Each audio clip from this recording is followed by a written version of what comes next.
everyone's punctuality, as I say. So hello, welcome. As you know, we're all part of what we have been calling the Agile Leads community, which is basically a space in which we're trying to ask each other whatever we need to be better in leading agility within our organizations. Usually the members of Agile Leads are people that are interested in Agile, or they are practitioners themselves.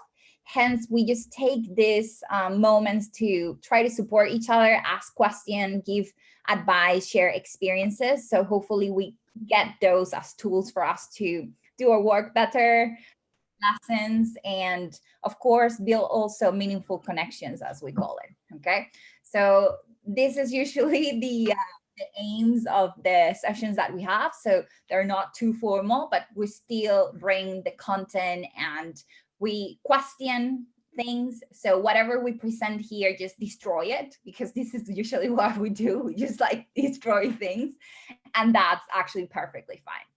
So something that came up in one of the meetups that we had before was this discussion of how agility also has to be combined with kind of like a management approach that can help put a lot of what Agile is across the organization. And several members discuss of this new area that is called Management 3.0 and how it's starting to also be combined with agility through its tools, right? So we started the exploration of it, and the idea is that today we kind of like overview through what's publicly available of Management 3.0, what can Management 3.0 be, and like generate those questions also in your head, right? If it's so open kind of like that discussion. And more important, because the majority of us are practitioners, just check out some of the tools that Management 3.0 has. And I mentioned some of the tools because there's so many cool tools. And actually, I recommend this book. I will send it in the community. It's called Managing for Happiness. It has a bunch of tools, but then there's also some PDFs that are free and available that I will share it. And there's other tools there. So the good thing about Management 3.0 also is that in their website, they have a lot of these tools. So for sure, what we're going to share today, it's just going to be open and available. Okay. Now, before we begin, because we're also here to actually build meaningful connections, it will be lovely if you introduce yourself just very briefly, you check in, give your name, and just share with us one word mood, as we call it. And that will be kind of our check-in. And we then, we'll be cracking with everything that we got today to see.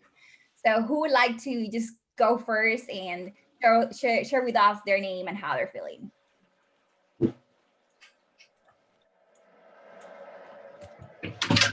All right, I'll make a start then. My name is Sven. I work as a Agile delivery manager, and I think the current weather invites for really slow days. I'm enjoying a very decelerated start of the weekend. It's actually quite nice to listen to the rain at times. For a limited amount of time. Amazing, thank you, Sven. Who wants to go next?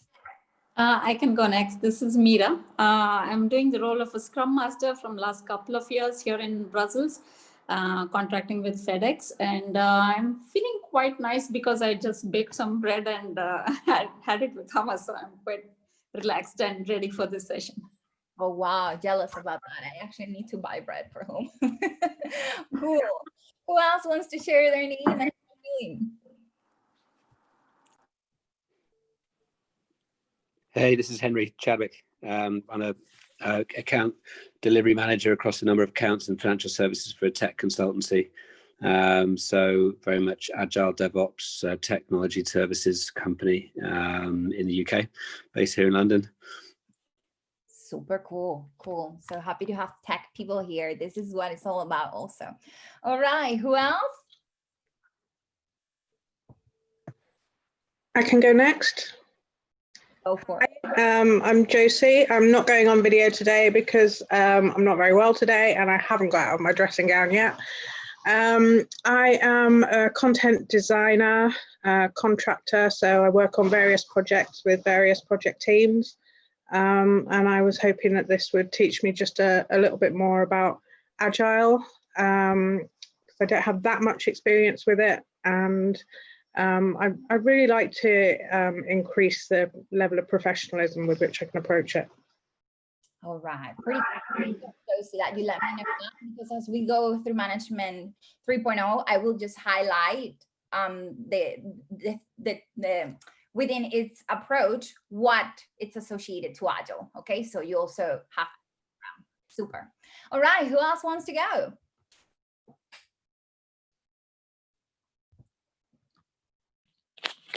Maybe I can go now.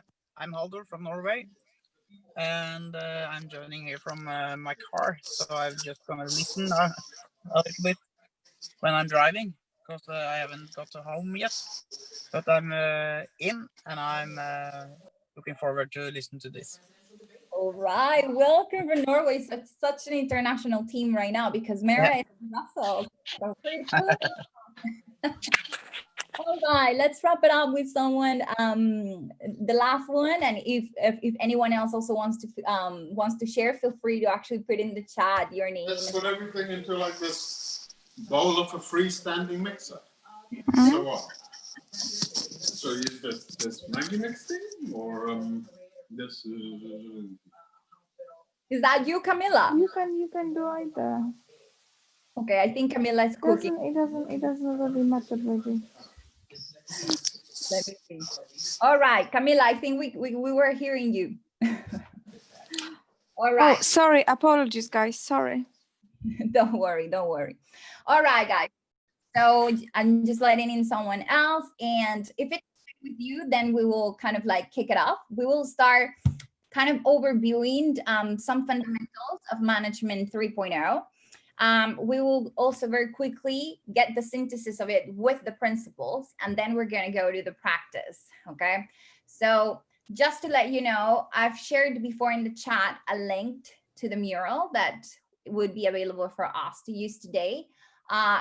Please let me know if you have it available.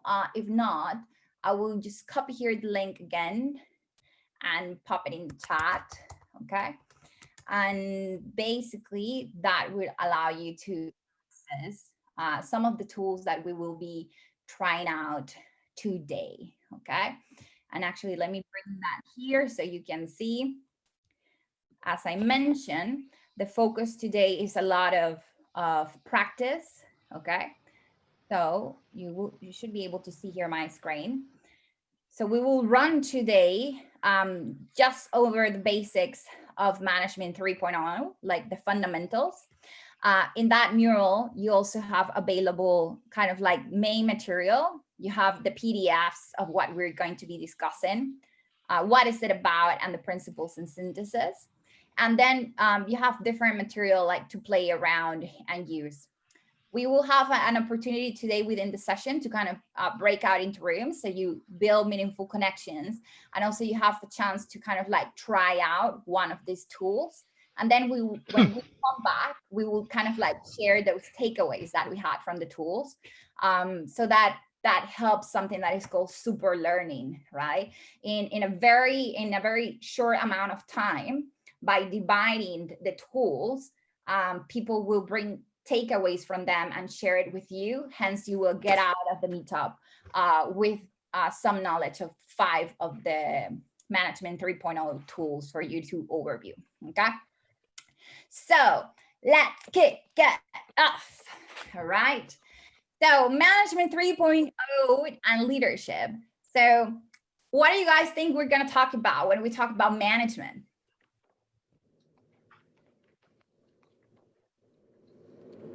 How to lead teams more effectively? How to lead teams. All right. Anything else?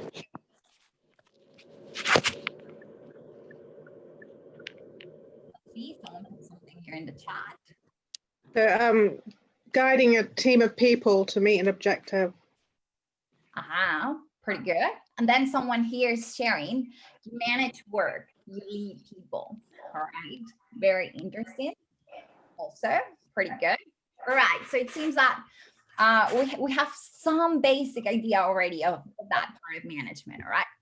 So let's start seeing what's the proposal of Management 3.0 and how it differs from other ways of management and how it relates to what we're all passionate about here, which is actually Agile, right?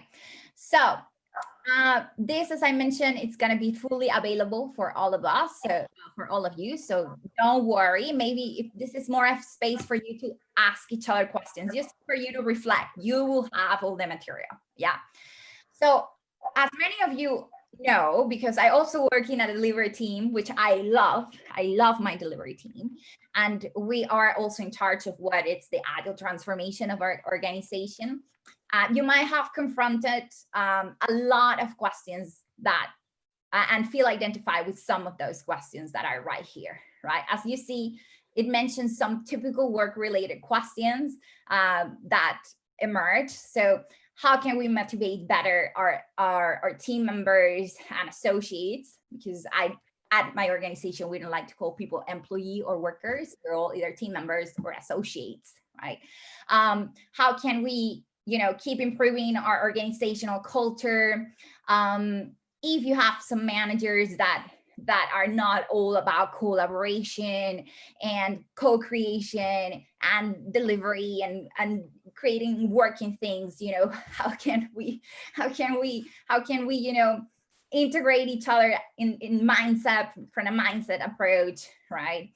How can we as teams keep on growing in how we own what we create, which means like, how can we be more responsible with our organizations and with the customer that we want to satisfy, because that's what Agile is all about, putting the voice of the customer at the center of what are the products and services that we create, that we think of, right?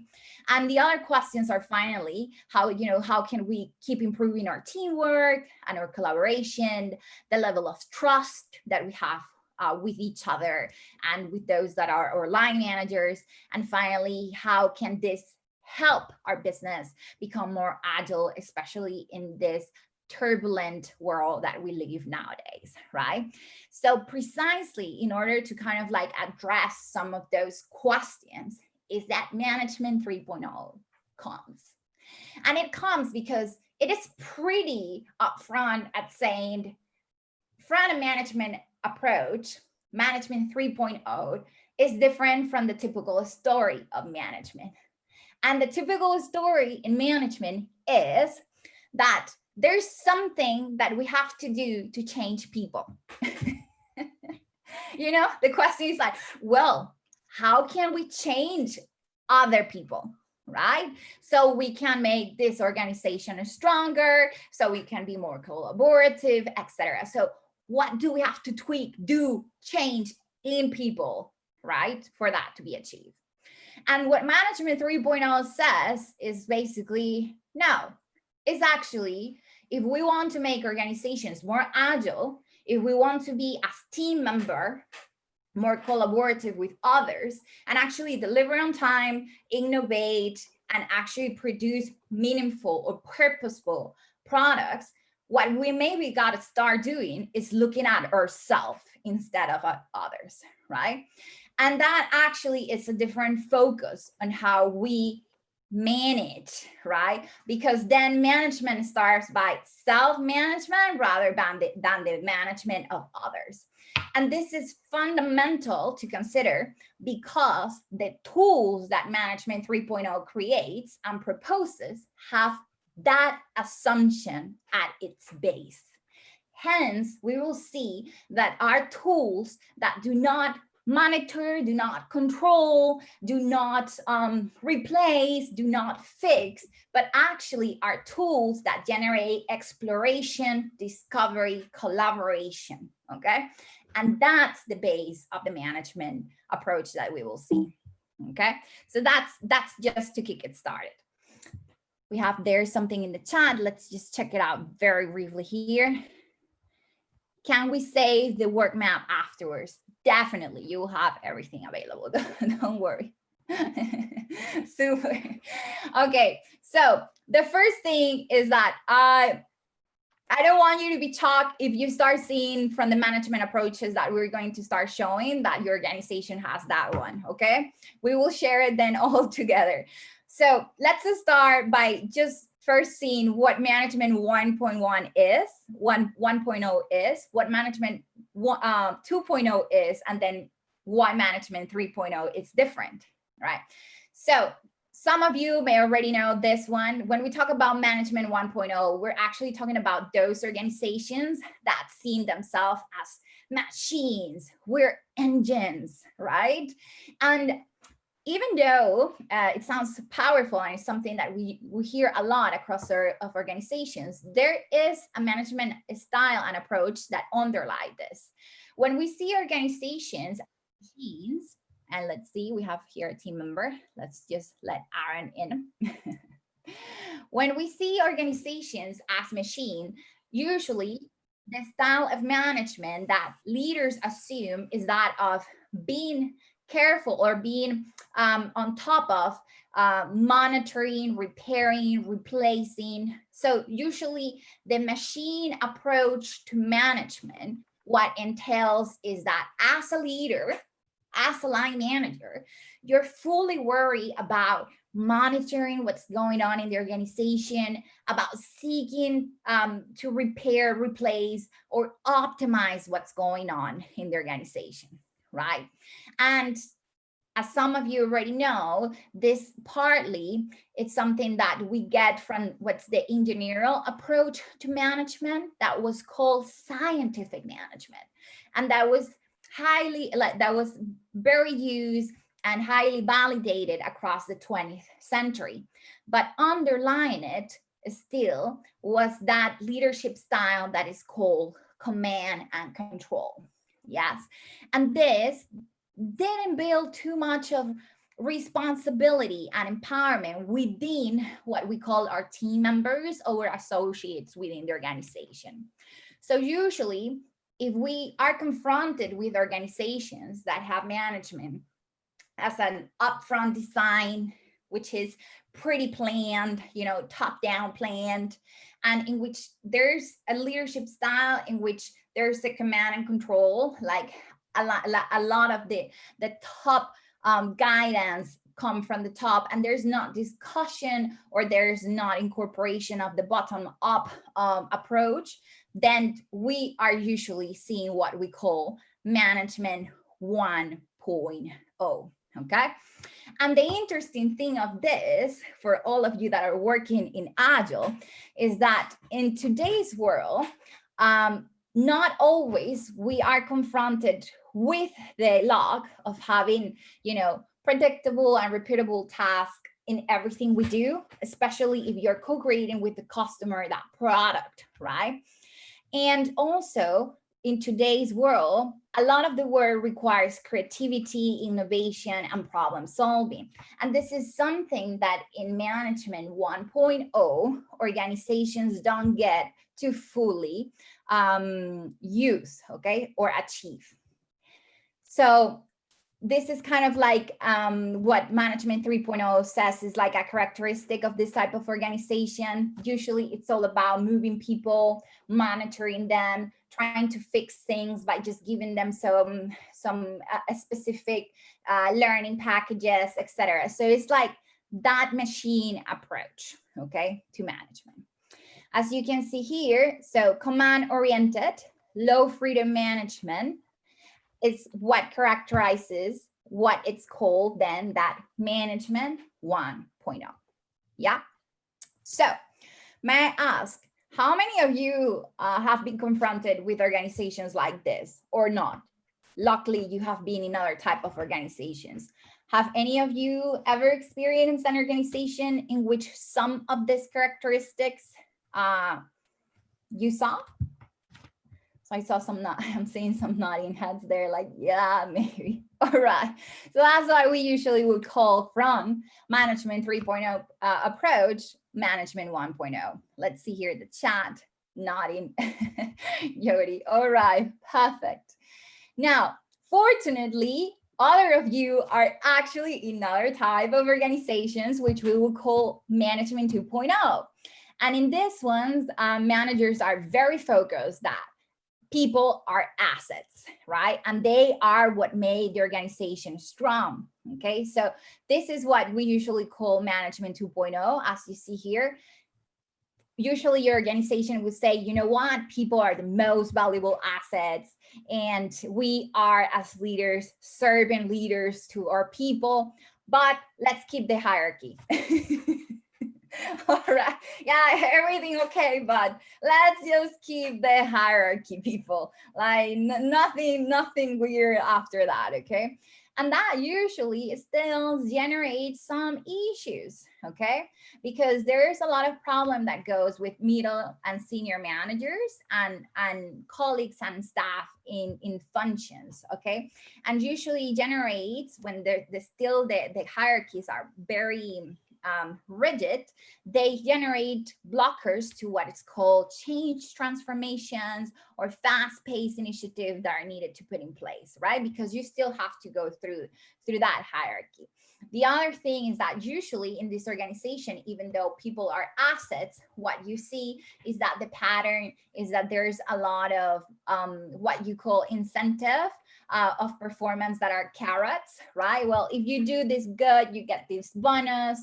If you don't perform as expected, then you don't get this. So it's that approach to management that is a strongly characteristic of management 2.0. Hence, people are still the asset, but hierarchies are protected. And in order to incentivize people, you use a lot of what we call like bonuses, promotions, perks, you know, what we call extrinsic motivators, just to put it in that very fancy, okay? So pretty characteristic of this style of management is that people are asset, but let's keep the hierarchy. And there is an overwhelming focus on extrinsic motivations to make people go and deliver, okay? Anyone has, is part of or has been part or knows someone that it's part of an organization such as this? See? Nodding, outsourcing. This is why I'm on a contractor tour. All right, thank you, Josie. Now, the proposal for Management 3.0, I'm following a lot of what we call the agile principles, is kind of like to start thinking organizations as a community or a city. And that's pretty, you know, sometimes people can be a bit scared about this. What do you mean? You know, we want to keep everything professional, right? What do you mean of seeing organizations as a community? That sounds weird. Well, it's basically what it seeks to say is this, that within the organization, everyone is responsible for contributing to the success, okay? So all of you is not that you're just an asset there to the organization, you know, something that we use, you know, that we leverage on, and then we can get a return on investment out of it. No. It's like in this organization, as you come in the organization, you and me, we are responsible to making this organization work, okay? So you are not actually, you know, an asset. You're a citizen of this organization. You are a responsible to make someone that has to generate growth in this organization with us, okay? So that's very different, right? It's not that you're an asset that has to just give you perks, etc. No. It's like we are co-creating. You come in this organization because we will co-create together, because we will be responsible of growing this organization. Hence, it's a different approach. And of course, there's a few people, which would be still kind of like the manager, that will oversee the system in which, and when I mean the system, you know, the whole structures that we put in place to work. For us, those will be kind of like still kept, but those people are not rigid, as we will see in just a second. The first thing that I just want you to see is that in Management 3.0, people are not parts of the machine. People are not assets, okay? People come as, you know, as the citizens, as they're responsible, as the co-creators of value, okay? And that puts on them also that ownership and that responsibility, okay? So as you see here, the proposal is, if management is about human being, its task is to make people capable of joint performance, okay? And this is another key thing about management 3.0. It's not about one high performer, it's about joint performance. It's about the team. So the focus is how the team perform, okay? And not just those high performers. Is that bonus for the team, right? So it also kind of creates what we call a second level of analysis, in a sense that it doesn't focus only on the individual, it focuses on the team when seeing how the organization is doing, okay? And something very controversial about management 3.0 also is that it seeks to have, how can I put it in an easy way? Not many managers, but the minimum amount of managers, right?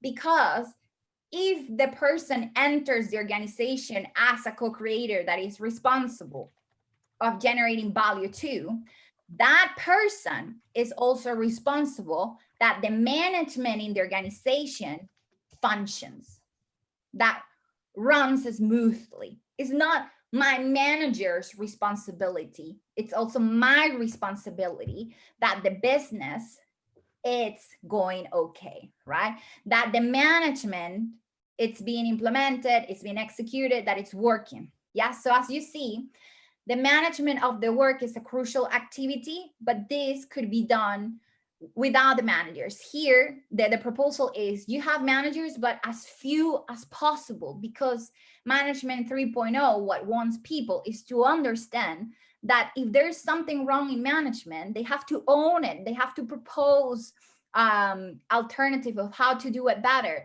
They have to bring initiative. They have to, you know, be proactive and take a step and do something about it, rather than just waiting for managers. So as you can see, it acknowledged that today's workforce, being creative workers, okay, they should also be responsible of that management stuff, but not just to say, oh, I don't like this. No. What are the ideas that you bring to the table as responsible also of the growth of this organization, so we can manage our daily work better, okay? It means that this task is not left to the managers, right? And then you can ask, well, and then what do the managers do? Well, precisely because there are few managers, usually these few people, what they overseen is the whole system, yes? So imagine the chief operative officer, right? What they're seeing is, you know, what in terms of what everyone is doing in the organization, okay, how to align that work, okay, that they're doing to how we want to scale our operations in the future, right? So what management 3.0 tells you is like, we'll have some managers, okay, but their focus won't be like the management, what we understand as working as the what do we call it, as the what we understood traditionally as the management function, that it was like, how do we optimize the work, how do we strategize together, how do we correct and improve. That's not something that they're going to be focused on. What they're going to be focused is on the system, the structure in which people are creating, are improving, are innovating, are questioning, are interrogating, are debating, are dialogue. They just will be focused on that system part, okay? As you see, their focus will be to grow and nurture the whole system. That would be their focus. So if that is step away from the operation part and the execution, and that part of only building the framework for people, because people are the active makers of the growth of the company. It's through people that the company growth, okay? So this also tells you already that when you select people that you want to come in your company, especially if you want to embrace this type of management, it have to be people that are quite entrepreneurial, that like to own what they do, okay? That they're willing to, voice out ideas, right? Because if you have other type of people that maybe have been used to another style of management, maybe they won't be proactive and they won't be able to fully be part of this type of management style if you want to go forward with it. Yes. As you can see here, what Management 3.0 says is like the job of management is to design and run the systems that support the company in achieving the purpose. Okay. That's all. That is all what it's about. Okay. So it just designs that. And this goes along pretty good with what we say in Agile, right? Because at the end, it would be the teams that own the work, that engage with the customer, okay, that adapt the product, okay, with just having clear that framework. Yes, but it's them. They are the protagonists. They're the doers. They're the owners. They're not assets, okay? That's very important. Hence, at the end, what Management 3.0 is telling you is that this management approach is basically more of a mindset, okay, that involves a set of tools and practices that has as base what we just discussed, okay? In a very concrete way, when we're talking about what is it all about, we're talking about 6 pillars that identify Management 3.0. The first one is that the focus of Management 3.0 is to energize people, okay? You are the owner, you are the creator, you are the doer, okay? That's what it's all about. Second, Second, empowering those teams, as I mentioned, it's not about empowering an individual, but it's about empowering teams, okay? This team can create this. This team has the responsibility to bring the voice of the customer in the product. This team has the responsibility of please bringing new information for the organization to grow, okay?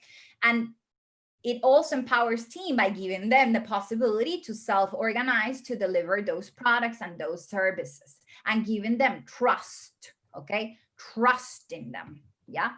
The other pillar, the third pillar that characterizes Management 3.0 is what we call align constraints, okay?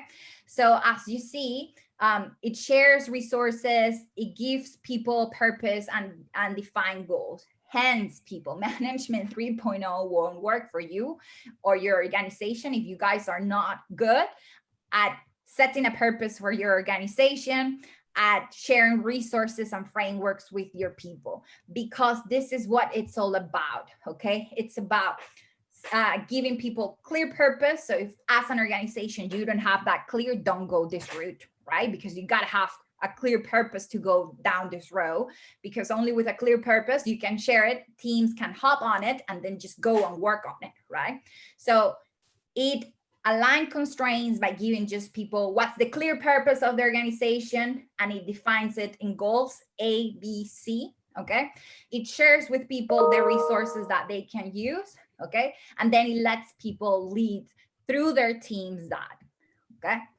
The fourth pillar is that it just focuses on developing competence. So what are the strengths and competencies that my teams need for us to achieve our goals? And it just pushes on that, okay? It builds on competence. It doesn't monitor, it doesn't fix, it doesn't repair, no. It just provides that, okay? And finally, as fifth pillar and sixth, it focuses on growing the structures, okay? And with that, it means that it creates a good structure for communication, for team delegation, for team collaboration.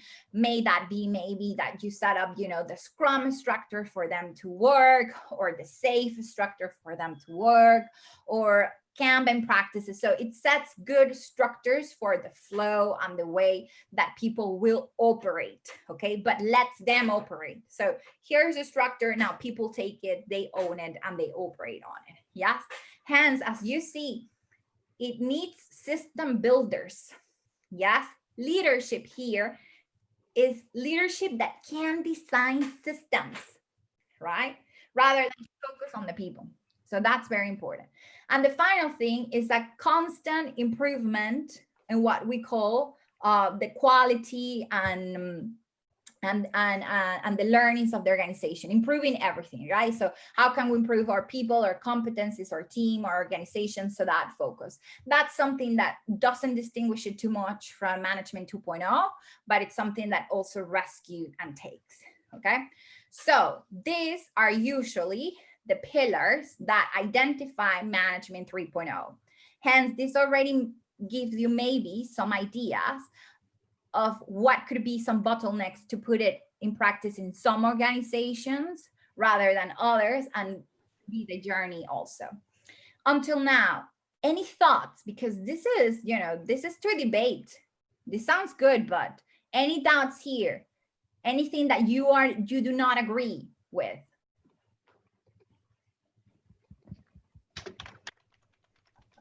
Here's the cases, yeah. Okay, someone here said management is too important to leave to the managers. I'm getting that printed on my t-shirt for the next. Okay. Okay, cool. So now this sounds pretty easy, but it's hard to achieve. Hence, we're going to see some of the tools that are proposed, and also you will have access to a lot of cases. Just to let you know, Management 3.0 has a YouTube channel with lots of cases, and the community shares a lot of cases, like videos of like organizational, you know, videos of people putting this in practice and everything. So you will have, I will just give you the YouTube channel and all of that for you to see. And it's not easy, as we were mentioning, because at the end, management comes to be, you know, something very tough. Maybe some of you have heard about the management triangle, right? That managing, it's kind of like a craft, an art, and a science that it's very hard to meet sometimes, okay? The important thing at the end with Management 3.0, it's this that I want to make an emphasis on. And their proposal is that we can only improve worker happiness when everyone feels responsible for management, and when managers learn to manage the system instead of the people. This is the key thing that I wanted to share about Management 3.0. And if there's something that I want you to take out of here, is that, as you see, look at this. Not the perks, not the additional payments or the bonus only. Of course, that's tangible, that's extrinsic, right? But this part of, we can actually make people happy if they feel that they own, okay, part of the creation of the products and services of the organization that they join because they identify with that purpose, with that specific job, with that specific team. Yes. So the focus here is to actually giving people ownership and responsibility within the organization, and letting managers traditionally doing things and correcting people focus is on this, on the system. So the organization can scale and grow faster. Yes. And also not have many managers, a few managers. Okay. So as you can see, Management 3.0 equals managing the system, not the people. It also involves fewer managers, because the focus is not in creating hierarchies, but actually on creating just people that own and are responsible of the management themselves. Okay. So this is briefly an overview of what this proposes. So I'm actually going to want to go and ask you very quickly to see if this was kind of clear. Okay. Some of you might be already here in the board, but I put you a case that kind of like seeks to be too contrasting in a sense. As you can see here in the board, and I will label it, basically I put you in one side what is Management 1.0, and in one side what is Management 3.0, and you can see the key things that differentiates them. So where power emerge, right? Rather than from authority, from the teams, right? Who owns the information, right? So it's not the manager owning the information, it's open information and knowledge for everyone, because they're responsible of using it for improvement, for constant improvement. They're responsible for that. It's not their manager who now is responsible for it. as you can see, there's different things here that you have. So what I would like actually for us to do right now is that I would like to actually give you an opportunity to digest it on your own and for the questions to raise.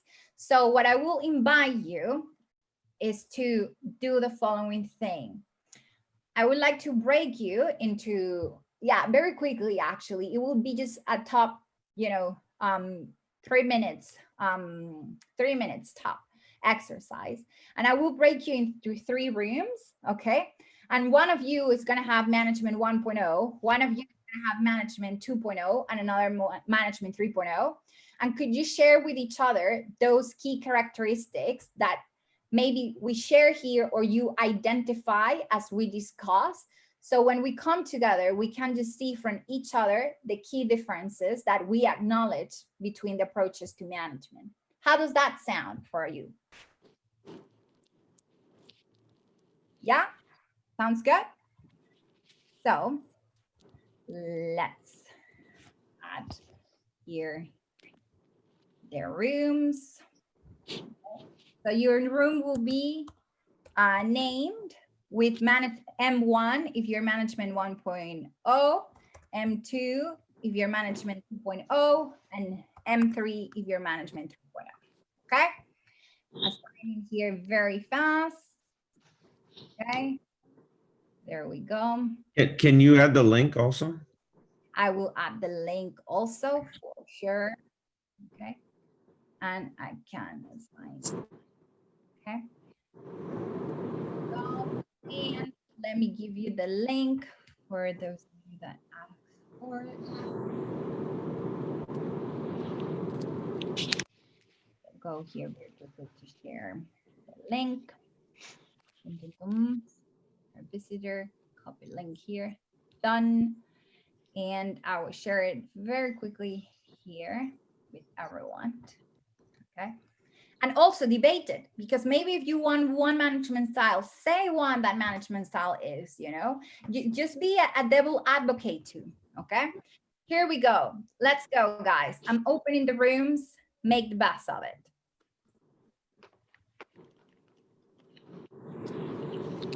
Also take some time to build meaningful connections.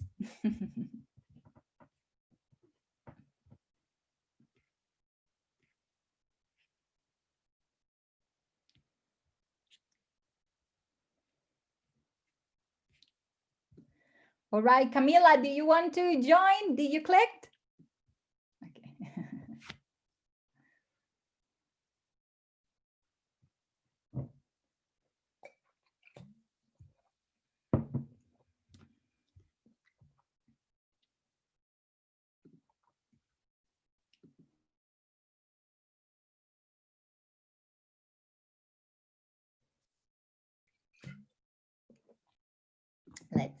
Let's see.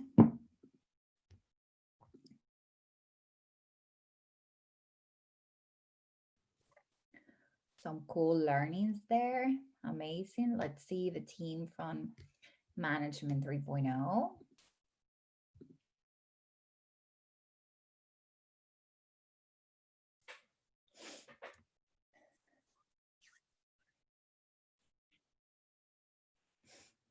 All right, let's also broadcast.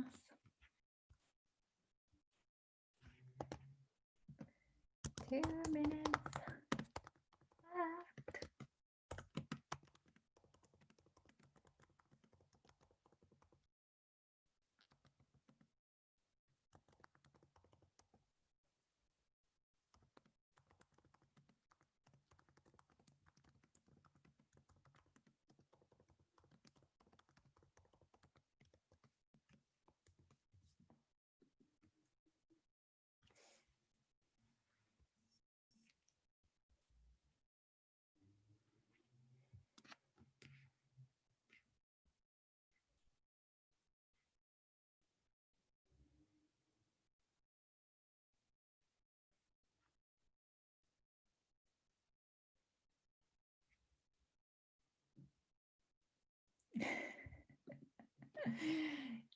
Team members are right now overviewing things.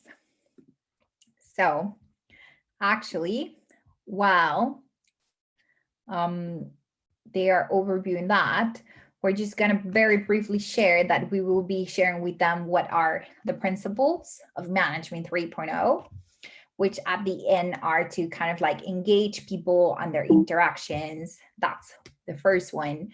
The second one, to improve the system. The third one, to help to delight our clients. And the fourth one, to focus on the system, as we said, to improve the system rather than to manage people. And finally, to co-create work. A lot of this highly related to what we talk about in Agile, right? Putting that focus in what we call interactions rather than processes, in delivering something that works and that's important for the customer and that has the voice of the customer integrated, that we put forward everything that has to do with collaboration, and that we're always learning and improving things, right? So that's something with what we're going to kind of like close up as the team members come in. Yes. So let's get ready and let's bring them in. Let's share with them that it's time to come back. Let's do it. Hopefully they had some chance already. Let's close the rooms.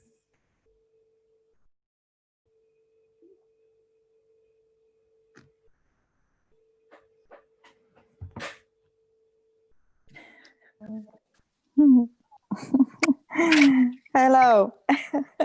Hello, what happened? What happened in those rooms? What management styles you found? Surprise, surprise. We were management type 2. Okay. So 2.0. All right. So, by the way, do we have a management 4.0 maybe? Who knows? Maybe we will invent it, right? Exactly. All right. So anyone wants to kind of like share those key insights that emerge from your rooms? Because I know that some of you were actually management 1.0. Anything that you guys want to share? Haldor or anyone else on our team? Do you guys want to? Points there, so please do share if you want to, because you had really good points there. All right, all right. Okay. So one of the things that we were talking about is that there's a lot of external drivers that that create a lot of the behaviors that are defined as 1.0ism. It's not so much that people and managers are monsters and they're trying to just control people, and it's sort of almost like a revisionism around, why people have these behaviors, is that you have a lot of drivers, whether it's very customer first, right? So there's not a lot of mention of the customer, but the customer in the last 30 years has been put really front and center often, which has driven a lot of the organizational behaviors. There's a big regulatory overhang, really no matter what size of a business you are, but the bigger you get, it expands pretty dramatically because of jurisdictions, because of just different rules and different ways of doing things in those different areas. It's not even a judgment about it. It's just the volume of it. And in many cases, they're in conflict with each other. And then I would say the third thing is the shareholder or stakeholders, because it can be government, right? Also, I mean, let's be honest, it isn't just private entities that are management 1.0. You could say probably even more government is 1.0 than anything else. You have a very binary model with those structures, right? It's very hard to sit there and say, hey, let's co-organize as an agile team to meet your regulatory deadline, and maybe change it all, right? I mean, no one's going to change a law to fit your self-organizing agile model. It's just not going to happen, right? The law is the way it's structured. And so really what we're arguing is that a lot of the 1.0isms are symptoms of these external drivers that are really impacting people who are operating in these, whether it's industries or in these functions, and they're really sort of stuck and all they can do is sort of sneak 2 and 3.0 behaviors in to sort of, you know, loosen the arteries, if that makes any sense. And that also brings out the point, like not to fall into purism, right? Exactly. And also something very good that you guys actually brought into the conversation that we didn't have it, guys, and I'm gonna make an emphasis of this, is the context in which management operates, right? Because then there's an underlying question there. Can the context in which management operates actually condition the options of management that you can have? That's a question that we will leave there, okay? Very good question. So in the case of the guys that were in Management 2.0, any key insights that you want to share? Yeah, I think what came across very clearly with our conversation is it seems to be Management 2.0 is where most people are stuck these days. We were able to draw on a lot of personal experience, and it's really about this kind of top-down hierarchical management where the people who are actually delivering the value don't really have much control over what or how they deliver. All right. And the case of the teams that were in Management 3.0, any key insights or comment that you want to share? I think we were mostly talking about predicting how an organization would work without management, and we try to feel into what are the bottlenecks if there is no management, or this really truly people related and people driven. So the question at hand was, what are the maturity statuses that the people would have to have? What does the ecosystem of the organization look like? What's the size of the organization? How realistic are these networks of, you know, non-structural, hierarchically structured models? And we were just having a discussion about that. Actually, it's really warming up on that. So there's much more to talk about. So it's like, how is that of managing an organization without the managers? You know, like what happens? I'm going to share a link to the experiment that Management 3.0 share on that, of an organization without managers, right? And also very, very interesting, the case of what we said, like fewer managers, by the way. And then what's fewer for each organization? That's something also for you guys just to have in mind here. So just not to take it too radical. Yeah. So let me just share to close up this section then, and for you just to take the main, you know, the main message, right? Just to put it here. When we talk about Management 3.0, the key principles of that management, and just bear in mind that here management is going to be led by you if you're the line manager, and it also should be practices and principles that are put in that are executed by your team members, right? Because they come in the organization and they're responsible of this. So Management 3.0 means that you and your team members engage with each other, okay, and are focused on your interactions. Something that shouldn't sound too crazy for Agilists, because we know that we put the focus on interaction and people rather than just on processes, right? It means that you as line manager and your people are driven by the improvement of the system, okay? And with the system, it's, well, where are those frameworks and structures in which we're operating that we actually need to, you know, work on, check out, like improve, so everything within it then does better. Yes, it means that you as line manager and your team member have as a focus to delight your clients, you know, just to bring the best value that it's possible for you, given your resources, given your market, given your regulatory context, something that Aaron was mentioning, or given your context in general. Yeah, it also means that you and your team member, as I mentioned, are managing the system. And that means that you are thinking of how to improve the system in which you're operating rather than managing each other. Hey, Bill, do this. Hey, Nastasia, do that. No, it's not about the people. It's about stepping a bit back and saying, well, why Bill or why Nastasia is doing this? what are those variables that are generating this as a symptom, which I love, because actually Aaron was pointing this out, like, let's just step back and just ask what is generating that. So this is actually what management 3.0 is, it's actually seeking, right? And that final principle is that of co-creating work. It means that you as line manager or as leader, together with your team member, you are co-creating together. Yeah, you listen to each other as you generate the value. It's basic stuff, guys. It's basic stuff, but sometimes we don't do this basic stuff. Okay, so with that first overview, okay, of the fundamentals, what are the key pillars, what are the difference between 1.0 and 3.0, with all the key insights that you have, I would like you to get your hands dirty and just start like, you know, trying out some of the tools. What are some of the tools? As I mentioned some, because I will send you later the book and you will have a lot of tools there. Some of the tools of Management 3.0 that I brought for you today are, first, what we call personal maps. Yes. So a lot of time we said in Agile, well, we're building collaborative teams, everyone working together, and you don't even know what's important for your team member. You don't even know him, right? So we're going to talk about personal maps as a tool to actually build collaboration by building true closeness, because you get close to people when you know about them, right?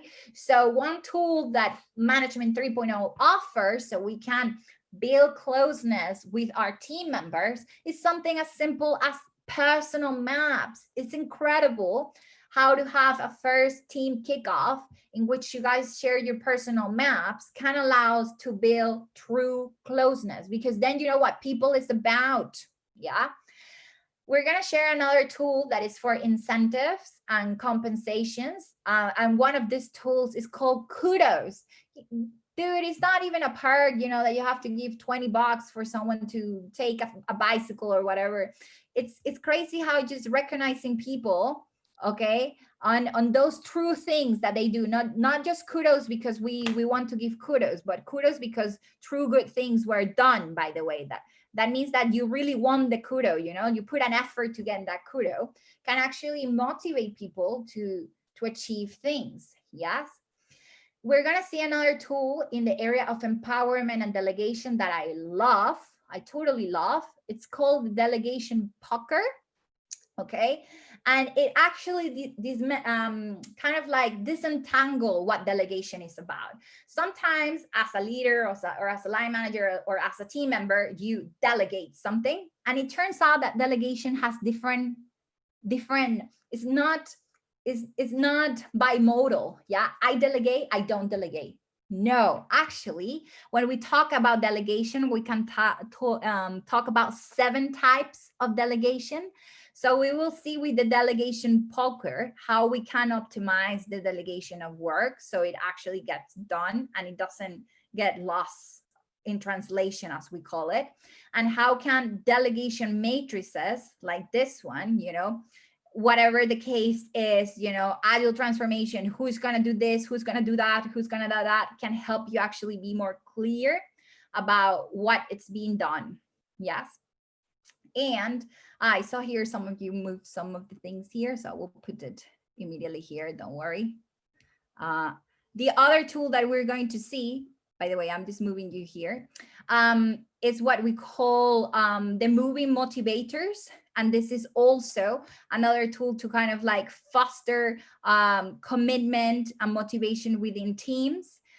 Usually within Management 3.0, it can be identified with this champ frogs, and it's basically the initials of the different moving motivators that are part of it. Okay, so you will see how actually identifying what is that move your team members can allow you to understand why the Scrum team is not doing okay, what's going on in terms of collaboration, why X team member is not adapting better, is not delivering or adapting properly to the team, because it allows us to see what moves people And it allows us also to acknowledge from those things that move people, what people think they have and what people think that they don't have, and that of course then affect their actions and way of being.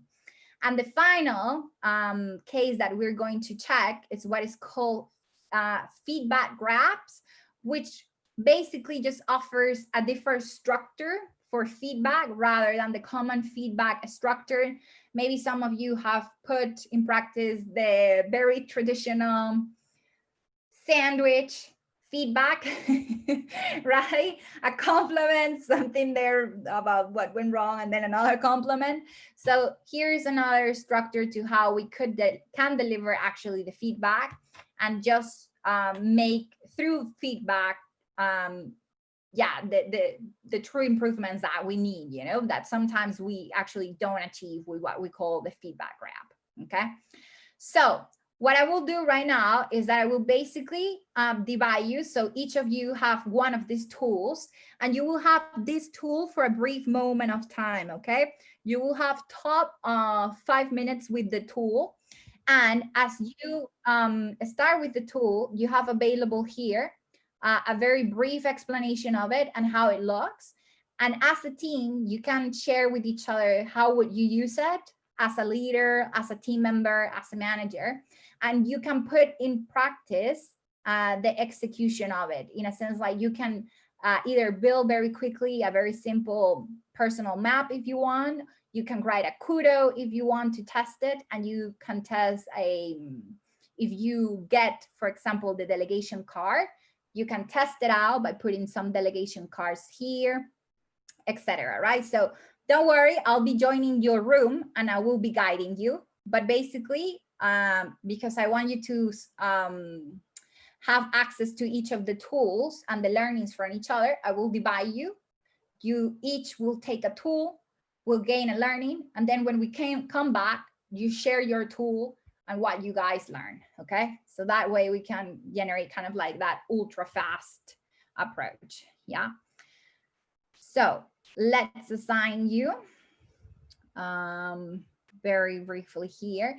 So by the way, anyone has a preference that they want to state in terms of tools, or is it okay if I randomly put you in different tools?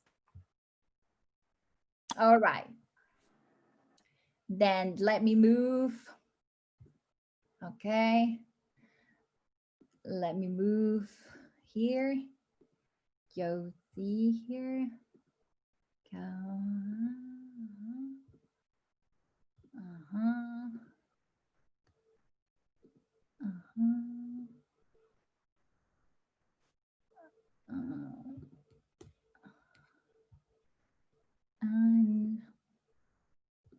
Perfect. All right. So everyone actually have a different tool. Okay. So Aaron, Mara, you have the personal maps as a tool to actually build true closeness within the team members rather than just saying it. Josie and Sven, you're going to be exploring the delegation poker. Okay. Camila and Shalini, you're going to be exploring moving motivators to try to figure out team members and see how you could actually incorporate them better to initiative and work. And Hamad and Nish, you're going to have the feedback grab. Okay, so I'm opening here the rooms for you. Here we go. There you go.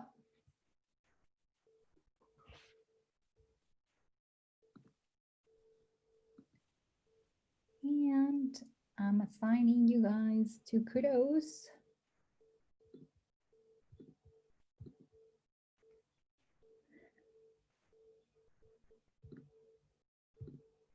Perfect.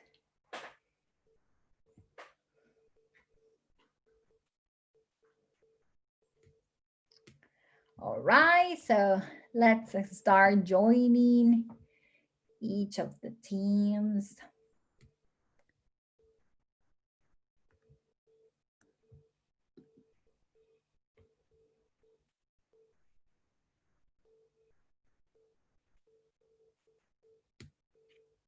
Let me just first put this one.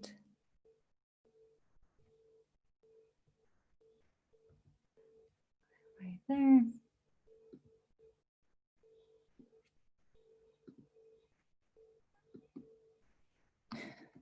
Let me just because they're moving everything around.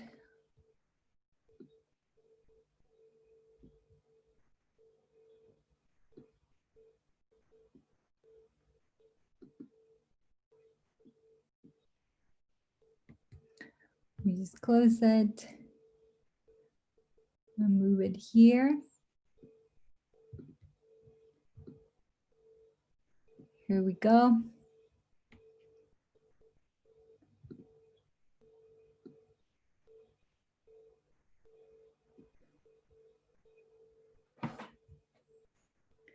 Okie dokie.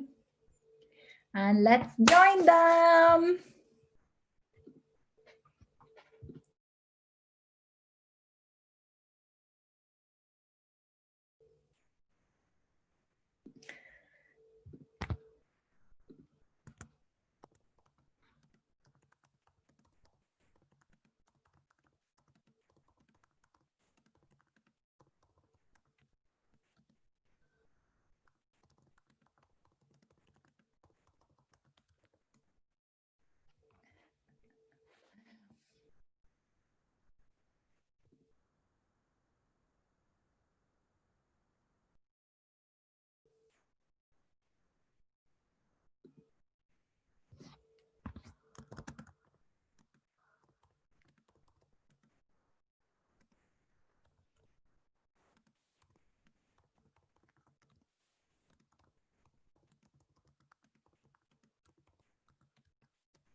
Ay, my goodness.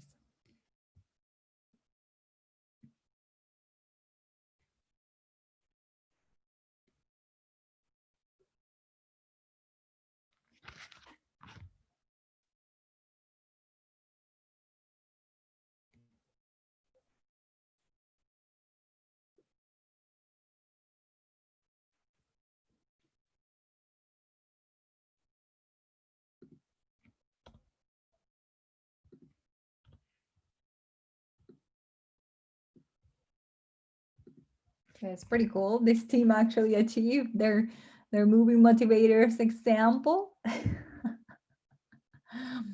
Right. This team has some key takeaways right here.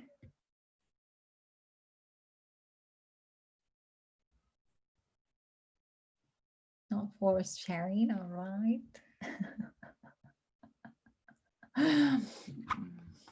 Okie dokie. let's see, we're gonna bring here some examples.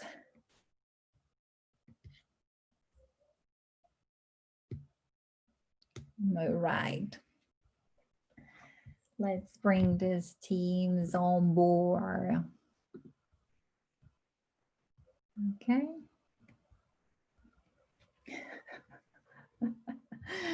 The team members are still organizing their movie motivators there.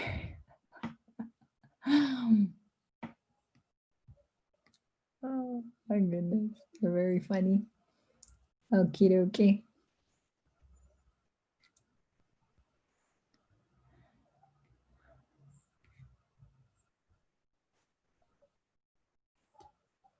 All right, let's bring them.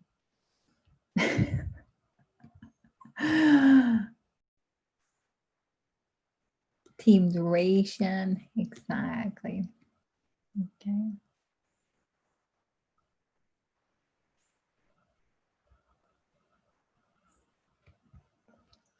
Okay. Let's bring them in.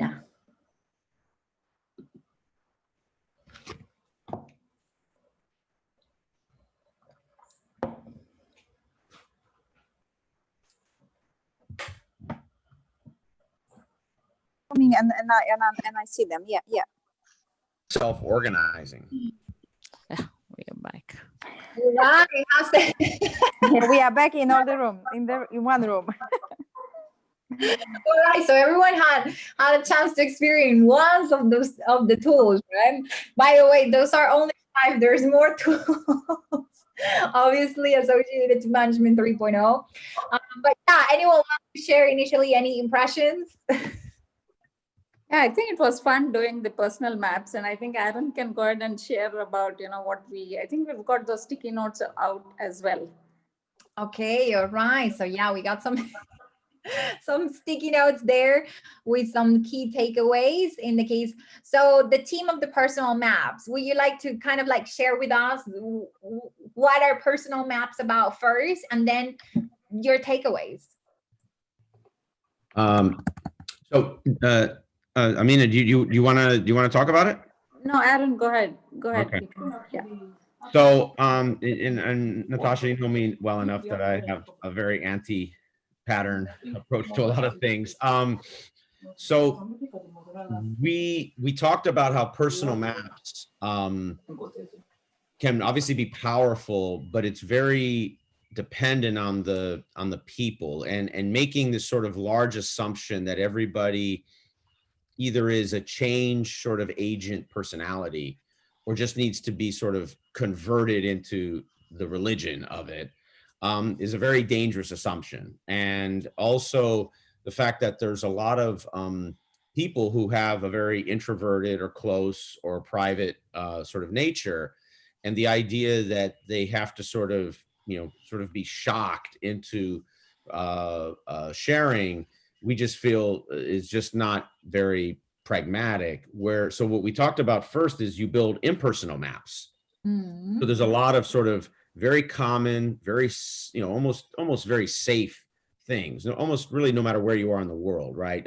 People like food, people like different aspects of culture and entertainment, people like different ways to sort of engage with their environment, outdoors, with sports, with theater, with whatever it is, right? TV shows, doesn't matter. Somebody's talking there, and so those impersonal maps sort of form the foundation that allows people to sort of gradually share as a process, and it becomes more self-organizing, and it becomes self-organizing around the degree of sharing comfort, not necessarily the degree of need to be shared by the sort of top-down, we're going to be doing sharing now. And one of the drivers is, if you look at people who are more introverted, most of them have been that way most of their lives, and most of them from their parents, their teachers, their friends, I mean, just their whole ecology have always been sort of pressed. Hey, you're not sharing. Hey, how are you feeling? Hey, are you okay? It's just like they're bombarded for decades. And that actually is not a very psychologically comfortable state to be in, and to sort of demand a 2.0 version of that is just, we just don't feel that just makes a lot of sense.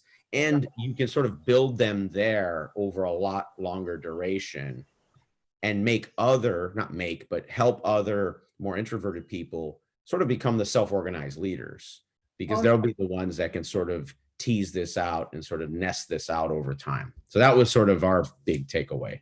Perfect. So actually, let's then bring that. So yes, as mentioned, this is one of the tools that's put forward to kind of like start getting to know team members. How personal is that personal map is actually something free for people. I will show you an example that actually goes along with what you said. So this is a case of multiple of team members kicking off. Yeah, they're starting a new team, they're kicking off, they want to know a little bit about each other. And as you would see, well, in this case, like the things that they were sharing in their maps were pretty impersonal, like in a like personal maps, the personal part depends on each person. What I mean with this is like here, for example, Monica, she wanted to share about her hobbies, her guilty pleasure, one skill that she has, and her education, right? But you know, that's all that she wanted to share. But in the case of Lorenzo, he wanted to share his roles, his values, his residence, his interests, right? So just to let you know that personal maps means just like, it's just a little brief that people can share about them. And in that brief, extroverts or introverts can put whatever they want. Okay, that can be personal, you know, like hobbies, but whatever, it still lets us know a little bit about you, or very personal, like my biggest fear, right? So in the case of the personal maps, we just talk about personal maps as a tool. It doesn't say management 3.0, like the level of information that they must have. So yes, it's true in the case of people that you have that are introverts, right? You cannot force them to share. So if you decide to use, you know, personal maps for people to kind of like start getting an idea about each other, please do not regulate what must go in the personal map. Let them share whatever they want in that personal map. Do not set a structure, you know, you just tell them, you know, do your personal map. And as you see here in the case of Terry, he shared family, hobby, but maybe in the case of Nastasia, she shared favorite books, things that I like to do, and things that I like to drink. And that's it. And it's okay. Yeah. So it's one of the tools, as I mentioned, to start building closeness, which brings to attention what Aaron and I forgot the name of your team member because I cannot see it here in Zoom. Help. Mira. Mira were mentioning. Yeah. Thank you, Mira.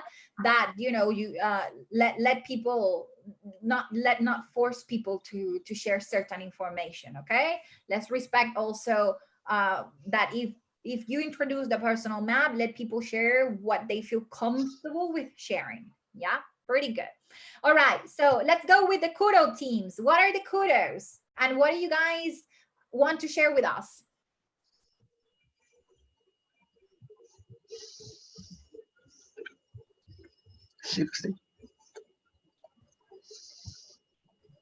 Hi, I think I can just go ahead. Yeah, please go ahead, Wasim. Okay. Yeah, I mean, I think at the very simplest level, Kudos is just, you know, saying thank you to your colleagues in a meaningful way, so that's meaningful to yourself and to the person that's receiving it. And I think in terms of the description, it kind of talks about, you know, very different way you can implement this. You know, having a physical box which people, you know, which is visible to everyone, and they kind of put their thank you notes in there, and then once in a while you open it up and you know, and you can read it out to each other, and then you kind of, you know, you can even have rewards based on that, or you kind of randomly pick one and give them already, you know, like worthy of some reward. So I think that's the general idea of appreciating each other and being thankful. And I think Natasha came in the room and she kind of left us with some interesting questions to think about, which is, you know, how you know, what sort of things should you be saying thank you to.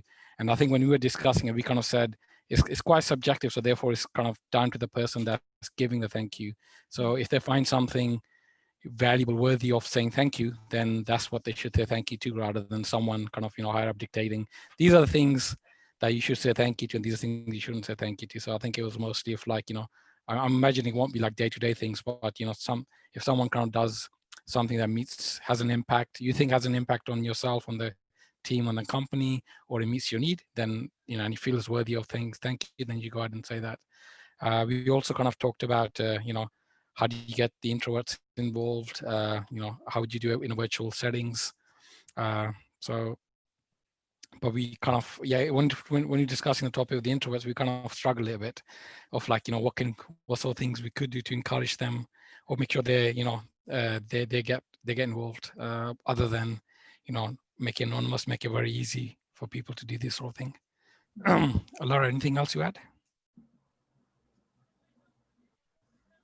Well, Laurie, I think you have your mic. Oh, sorry. Okay, so like we're saying, like the introverts, or if you make it anonymous, can people be naughty enough to just go thank themselves without putting a name there? So you need to be, that is also a possibility, because XYZ is getting 20 kudos, I'm getting 0, so I need to go make up some kudos for myself. So it then becomes a competition as to who gets the most kudos on the board. So that could also be a problem and could be a demotivator for those who did something and the person who appreciated it was not bothered enough to go put it on the board. So you've done nice things, but the person just couldn't be bothered enough to put it, and then you find that you're not getting kudos on the board, and that could be a demotivator long term, I think. I don't know. And actually, let me just see if I have it here. I will send you all of these links, but on that matter, there is a very interesting video. Did you guys ever saw The Simpsons? It was there's a case in which someone gives I'll send you the link. There's people giving kudos to each other and someone doesn't get it, so then they give him a kudo just because they felt bad that he wasn't getting a kudo. Right? So then that essence of the kudo, gets a little bit like questioned there, right? So hopefully as a tool, this allows you to see, look, there's something that you can use as a tool to kind of like generate some type of compensation for good ads, but as anything, it can have, if not properly used, more consequences. Or so that's something that as leaders, as you guys put in practice in your organizations, you gotta know that. Okay, what are the limits of the things, when things can go wrong, but also what could be the use of this tool for you. All right, so thank you to that Kudo team. Now the team that had the delegation cards, this is so cool. Do you want to share with us what is this? Come on, Josie, go for it. Okay. A bit more up, or are you fine? A bit more up. Yeah, the delegation poker is an interesting one. It's more, I think, a tool for the manager to decide and also to advertise to the team how certain decisions will be made. And I think we thought that it was an interesting, a very structured way to manage delegation, but that it might be a little bit restrictive. And I think that's where managing the system comes in. So if you do find that it is restrictive, then that is something about the system that you can look at and adapt. And also, if you're moving from management 2.0 to 2.3, it can help your team understand it's with your medicine. how they should be. Give me a second. Bunsen, I think you need to like turn off your mic. Or let me see. Don't worry. All right. Perfect. Solved. The system. Yeah, we just thought it'd be it's a good tool for learning and moving from management 2.0 to 2.3. Because obviously in that movement you change a lot of the decision making and you delegate a lot of that to the team itself, and it will provide that clarity to the team. Okay, this is what I'm expected to do now. Perfect. Also, any case that you guys discuss, because so you have here some takeaways actually. So provides clarity, could help the transition from 2.0 to 3.0, a structured way to manage delegation. So also something that I wanted to share with you is that you see that here you have a case of the delegation, right? Let me show you, let me just let Patty in. Let me show you a real case here, just very quickly. Just gonna put it out here and for you to see, sorry, as I come in, okay, just to show you some cases. So these ones are in Spanish, by the way, not in English, but just to give you a sense of what it means. It's like these are different challenges that a business is facing, right? And they wanted to get their team better organized in how they will confront that. So the different teams were put in the different scenarios or challenges, and they were able to kind of like share with each other what would be the delegation approach. Yeah, thanks to the delegation cards, right? So that's one case, right? Kind of like the business asking the teams and the teams deciding that. The other is kind of like, given the business problems that you have, the teams actually have the opportunity to pick which delegation style goes best, because then this teaches you that this kind of wants to show that not always full delegation will support a business case that emerge, right? Sometimes actually you will have to tell the thing. Sometimes you will have to sell it. Sometimes you will have to consult. Sometimes you will have to agree. And that means different involvements of the team members, right? And acknowledgement of the team members that there's that contextual factor, right? So as you see, the delegation is not only yes, I delegate, or no, I don't delegate, but actually what type of delegation can be. And the other thing that I wanted to show you is that the cards could also allow you to see how delegation looked initially for the business challenges that you have, and how delegation has changed as teams grow or mature. Because you could see that maybe initially it was always the manager telling them here what to do, but then you start seeing that they start agreeing in some things, they start asking for advice, and there are some other cases in which teams start just taking full ownership of it. So the cards, what one is kind of like in a visual way to show you not only the status of how delegation is working in the organization for key business challenges, but also how delegation is evolving across those challenges. So that's something pretty interesting also that that this could help you with. And the other thing is that it generates that mindset that delegation is not bimodal, yes or no, but that delegation has underlying strategies, right? And ways of operating. And that in those ways of operating as team members, we can have sometimes more of a leading role, and sometimes we won't. Yeah. So the other thing is that it can tell you also a lot about the management style. If always are the managers the ones that are doing and telling everything, hence that there's not too much empowerment in that organization, right? So it also allows you to see a bit of that, if it's to management 1.0, to management 3.0 too. Yeah. So pretty cool, guys. So I really got delegation cards. It's a tough one, so well done. Super. Now, what happened with the teams that have moving motivators? Yeah, hi, Natasha. We just played the game. It's really interesting.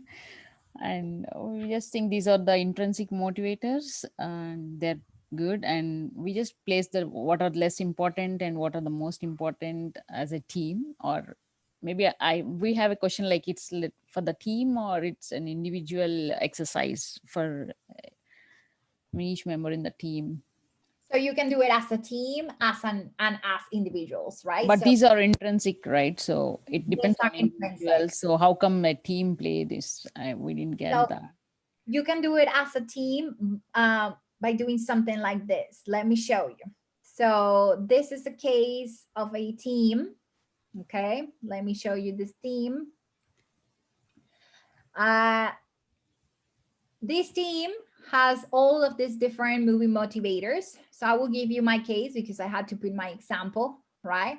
Okay. From most important, which was goal, freedom, and power, right? To the less important, acceptance, curiosity, and order, for example, right? But that was my case within that team.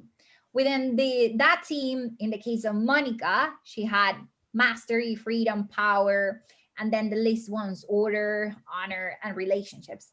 And that happened with each of their team members. They kind of share where were their movie motivators.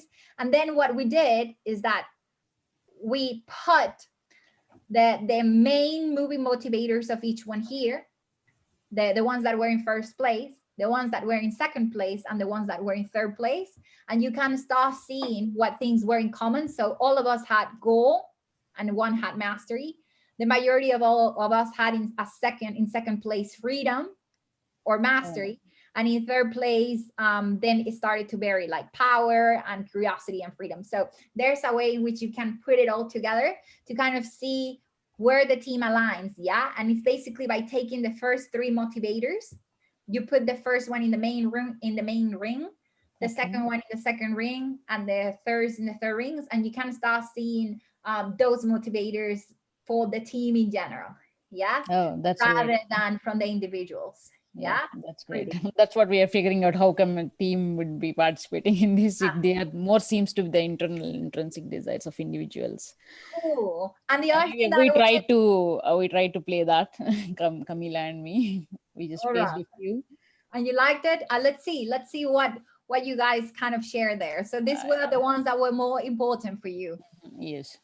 As a team. All right. There we go. So those were. But Natasha, if I may as well interject, I think that, it's like it's essentially everything, what guys also kind of concluded, that it's very much personality driven. So every team member will have different values, different drivers. And I was actually, now that you explain it, now it makes more sense, because I was thinking that, in order to actually give it some sort of weight, you really need to understand individuals in your team. Exactly. And this is what it's all about. And by the way, the movie motivators, there's no right or wrong. Those are simply your intrinsic motivators. Can anyone tell me, as a leader, or if you're the line manager of your team, or of your Scrum team, for example, if you are kind of like the Scrum master of your Scrum team or the product owner, how can this help you? How can this help you? Like, if you know that what moves Nastasia is, let's see in a case here, is relationships more than anything. Yeah. So if you know that her movie motivators have this hierarchy, what can that help you with? Like, what can that help you with? With giving her particular tasks that will actually involve use of the skills. Or emphasize the value that is important to her. What else?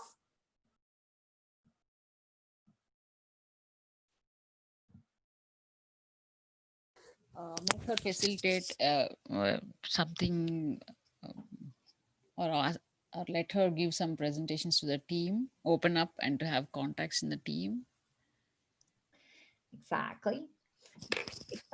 So it can help you actually understand how better to support her development, because remember that we talked that in Management 3.0 is about just given whatever the person needs for their own development.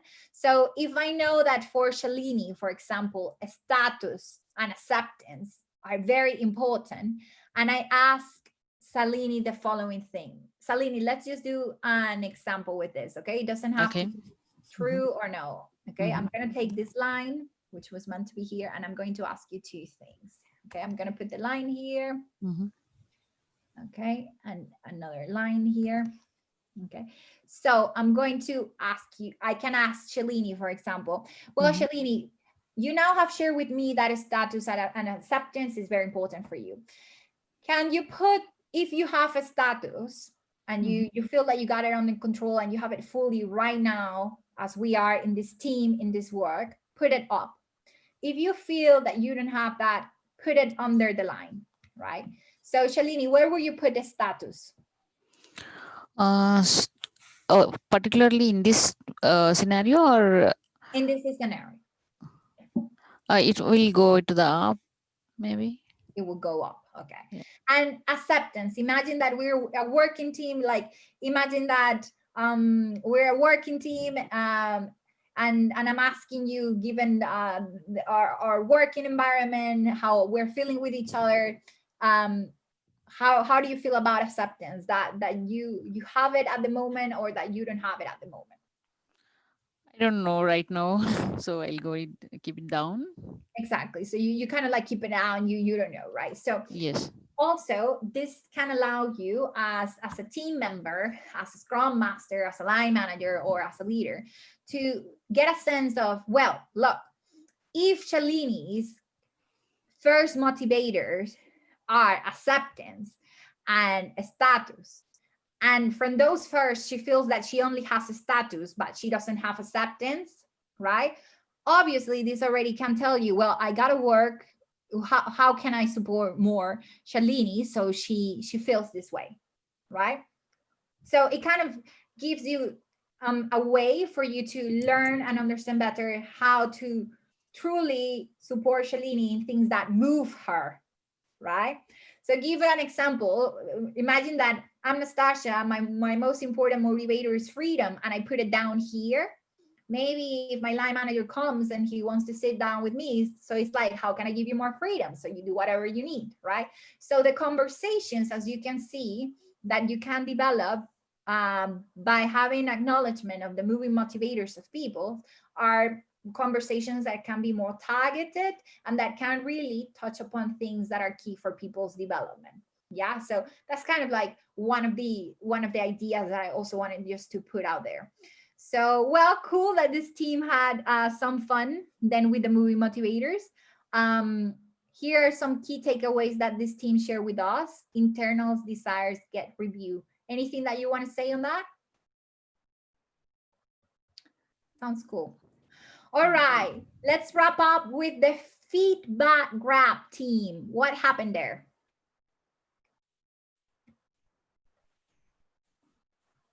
Arun, I think he's going to talk.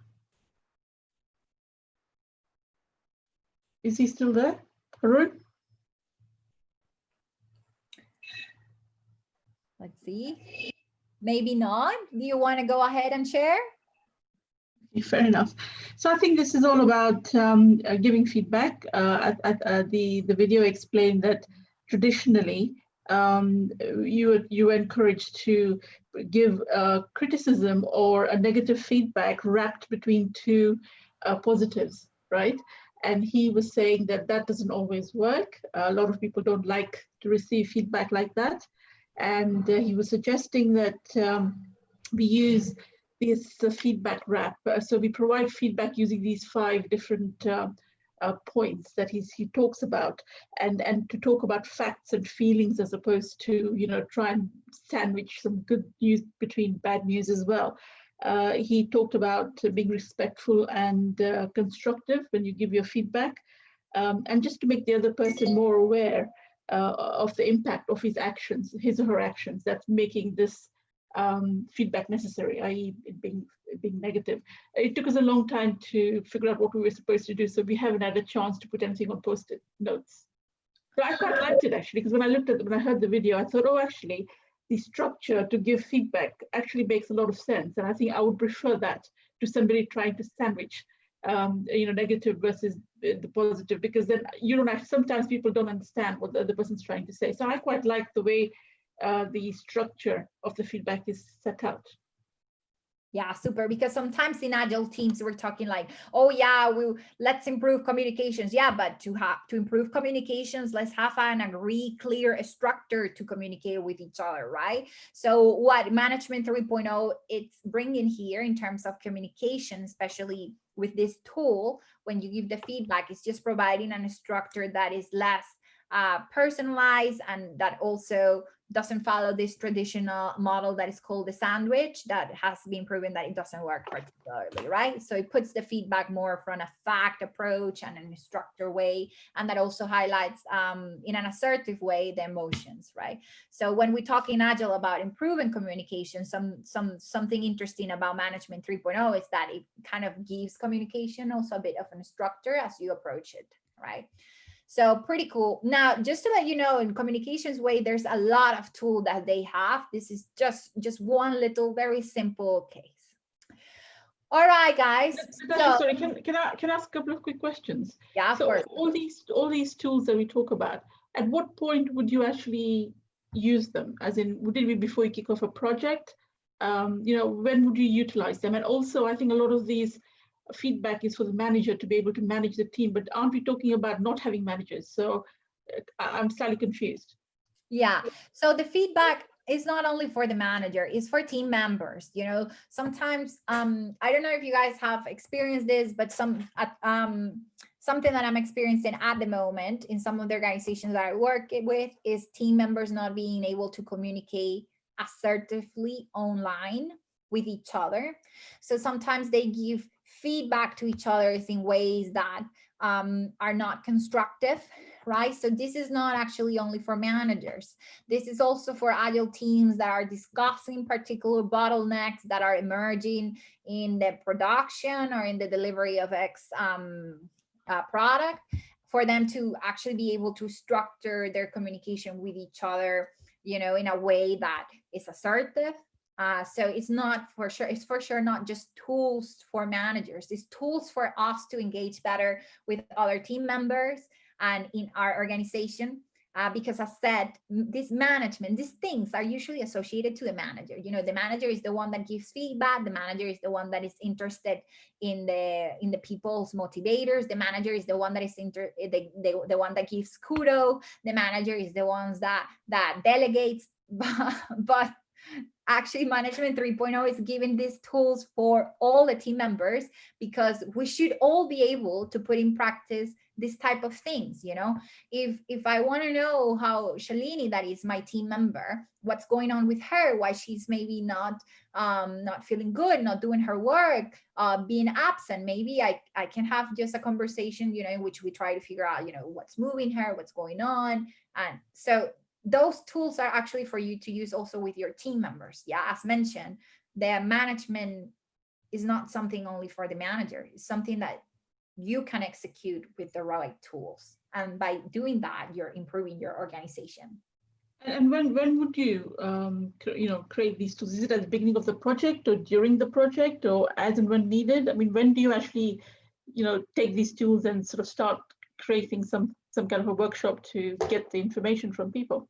Exactly. So this is very interesting. So it also depends, right? So for example, as a Scrum Master, sometimes I'm creating spaces for my team, to have like this team building workshop, or sometimes we're just having a beer and a conversation, an online beer, because now it's online beers, right? So, we can discuss, what's going on with the things that are moving us. Do we feel that we have it under control or not? So it's not something that you necessarily have to do when you're kicking off a project.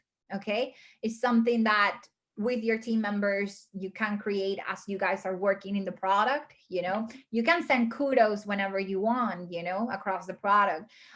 If there's a problem in the delegation, you can tell your team members, hey guys, there's ways to delegate. I learned this tool. What if we try it out in this way? So it's not something that has to be only at the beginning. Does that make sense for you? Yeah, no, it does, Natasha. Thank you. Yeah, super. But great question, right? Like, is the thing like, the management tool we should be used only by the manager or by all of us? Yeah, it's something that we can use. Yeah. All right. Cool. Any other questions? All right, guys. So, Natasha, Sorry, so I think Wasim asked a question, but you'd be better answering it than me. He wants to know what the step 4 of the feedback tool means. It's sort by value. What does it mean by that? So let's okay, sorting by value. That means that when you give the feedback, sometimes we want to say so many things with the feedback. Prioritize, make priorities. Yeah, when you're giving, you know, maybe the 7 things, but set priorities from all the things that you want to say. Pick the ones that have higher value for you and your team member to build a better relationship and achieve the goal. Yeah, so set priority, give value to the items that you're going to introduce in your feedback. That's what it means. Okay, super. All right, guys, so digest it. As always in the community, we put like all the questions, all the things that we don't disagree and everything. As mentioned, the idea is that we all grow our tool sets. So I'm going to share it in our meetup. So everyone feel free to, you know, like use it or question it or whatever. And also those of you that want to keep up the conversation, you know that you can go there here in the community part. I shared the link, but I'll share it again, and you guys can, you know, discuss with each other and kind of like question those type of things or whatever. I will be putting also the material not only in the meetup area but also in the community side. Okay, and I will post the links of both of it, and you can, you know, keep your conversations and all your things between you guys. Yeah. All right, sounds good. All right, so I hope that you like some of the tools. We're gonna be putting like I think we got another one scheduled, but I think it's gonna be given by another team member of the community, that they have other tools also that they can share of this. And this is just one of the workshops that we're having on this. Because it's many tools, guys. So I will share all the content with you so you can check it out also on your own. But as you will see, it's a lot of tools. Yeah. I'm also throwing this case here a very quick poll. Feel free to share with each other. If you didn't like something of how we run it this Saturday, do let me know. We want to keep improving the sessions. So do let me know. And yeah, if you want to say anything before we go, do say it and let us know. And I hope that you enjoy it. Great session, Natasha. As I said, you know, on my chat, that I always learn something new with your session. So thank you very much.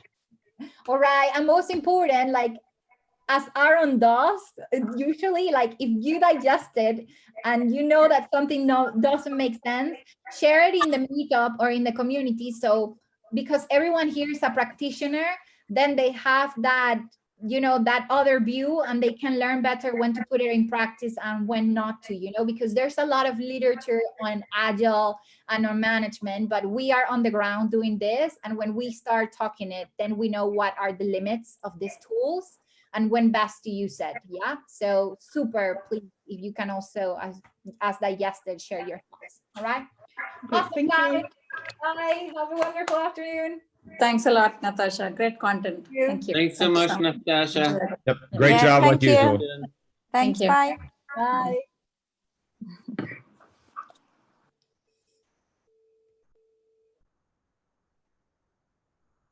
You're welcome.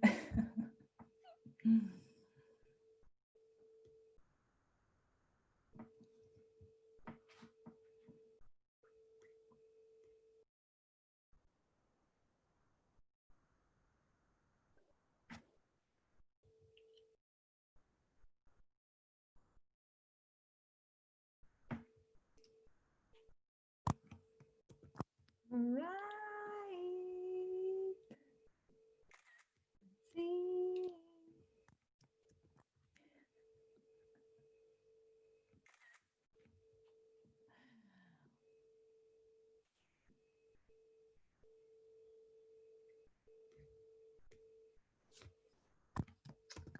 All right, super cool.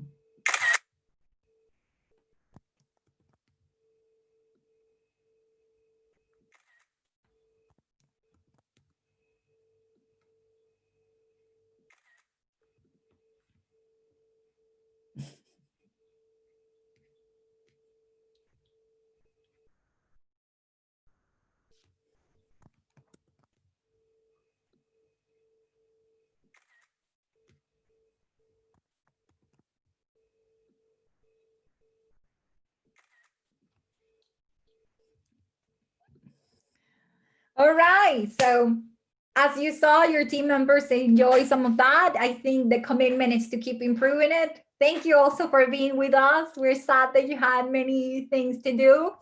And this was Management 3.0. A lot of love to you guys. Let's see what is the final things that we have.